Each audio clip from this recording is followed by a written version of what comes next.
अस्सलाम वालेकुम स्टूडेंट। इसमें लेक्चर में भी हम एग्जाम्पल की फॉर्म में कुछ प्रूफ है वो कंटिन्यू करेंगे। तो इसमें हमारे पास एक प्रूफ है एग्जाम्पल की फॉर्म में। उसकी सबसे पहले स्टेटमेंट देखते हैं। अच्छा, उसमें स्टेटमेंट हमारे पास ये है कि in any triangle in any triangle A B C prove that a divided by sine a is equals to b divided by sine b is equals to c divided by sine c। और इसको क्या कहते हैं? इसको कहते हैं law of science. ये हमारे पास क्या किसके बराबर होता है? ये होता है लॉ ऑफ साइन पे। तो ये हमने बेसिकली क्या करना है? प्रूव करना है। ठीक है, तो जैसे कि हमें स्टेटमेंट में गिवन है कि in any triangle A B C, तो हमारे पास एक ट्रायंगल की फॉर्म में हम तीन वेक्टर्स लेंगे जिनकी साइड्स वेक्टर की फॉर्म में होंगी। तो यहाँ से प्रूफ हम स्टार्ट करेंगे और जो उस पर पहली स्टेटमेंट होगी वो यही होगी कि हम तीन वेक्टर लेंगे। सपोज क्योंकि ट्रायंगल के तीन साइड्स होती हैं। Suppose vectors A B and C, A, B and C are are along the sides BC, CA and AB respectively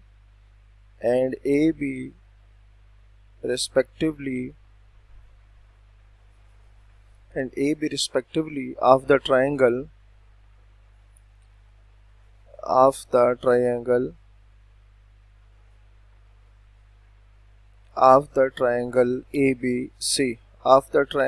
ABC। ठीक है।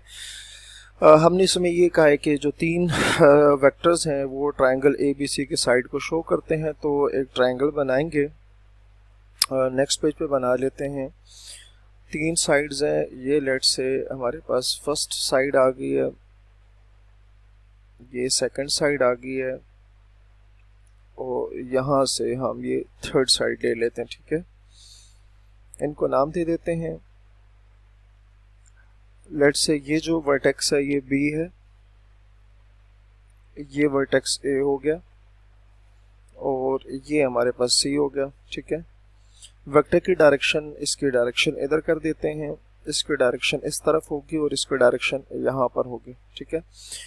अच्छा, वहाँ हमने जो सपोज किया हुआ है कि जो BC है ये वेक्टर A शो करेगा। अच्छा, CA जो है वो वेक्टर B को रिप्रेजेंट करेगा और AB जो है वो वेक्टर C को क्या करेगा? रिप्रेजेंट करेगा। ठीक होगी बात। अच्छा, ये बात हम पहले भी डिस्कस कर चुके हैं कि जब भी तीन वेक्टर ट्रायंगल को शो करते हैं तो तीनों वेक्टर का जो सम होगा वो जीरो वेक्टर के इक्वल आता है। ये बात हमें पहले से पता है। अब यहाँ से क्या करेंगे? B प्लस C को इधर ही रहने देते हैं, A को दूसरी तरफ शिफ्ट कर देते हैं तो यह माइनस A आ जाएगा। ठीक है, इसको हम इक्वेशन नंबर 1 से रिप्रेजेंट कर लेते हैं। अब ये करते हैं कि पहले हम इसके एंगल्स फाइंड कर लेते हैं, उसके बाद फिर देखते हैं कि क्या आता है। ठीक है, अब तीनों पे एंगल देखते हैं। लेट से मैं कहता हूँ ये एंगल मेरे पास C है, ये एंगल C हो गया। अच्छा, उसके बाद ये जो एंगल है ये A हो गया और ये एंगल हो गया B हो गया।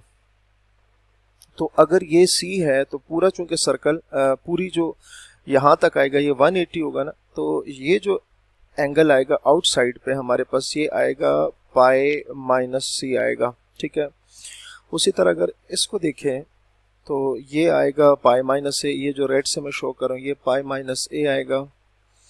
एंड उसी तरह से ये जो एंगल है ये आएगा पाई माइनस B के इक्वल आएगा। ये एंगल हमने शो कर दिया। ठीक है, अब करेंगे क्या नेक्स्ट कि इस इक्वेशन नंबर 1 का हम क्रॉस लेंगे with vector C, taking cross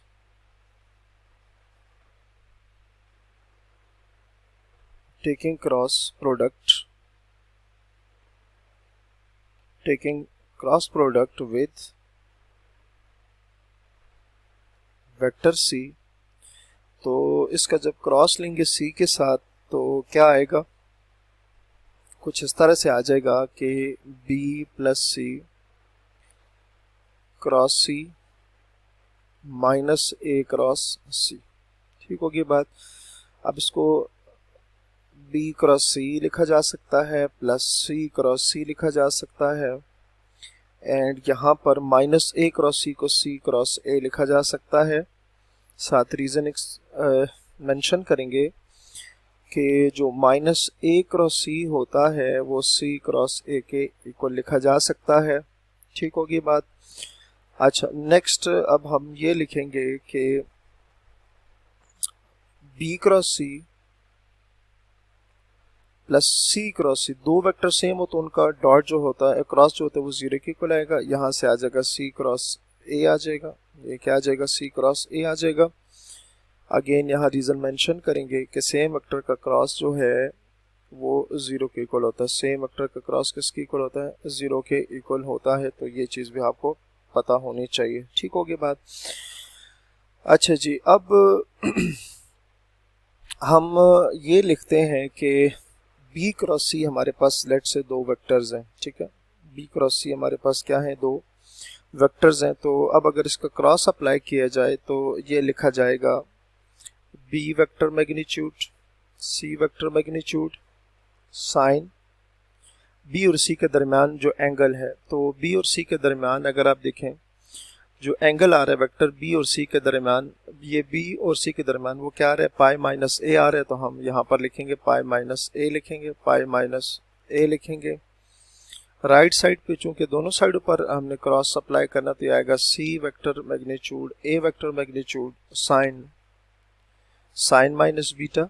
आप देख सकते हैं सी और ए का जो एंगल है वो देख सकते हैं, ये सी हो गया और ये ए हो गया, वो क्या आ गया, पाई माइनस बीटा आएगा। तो ये हमारे पास आ जाएगा पाई माइनस बीटा की इक्वल आ जाएगा। ठीक है।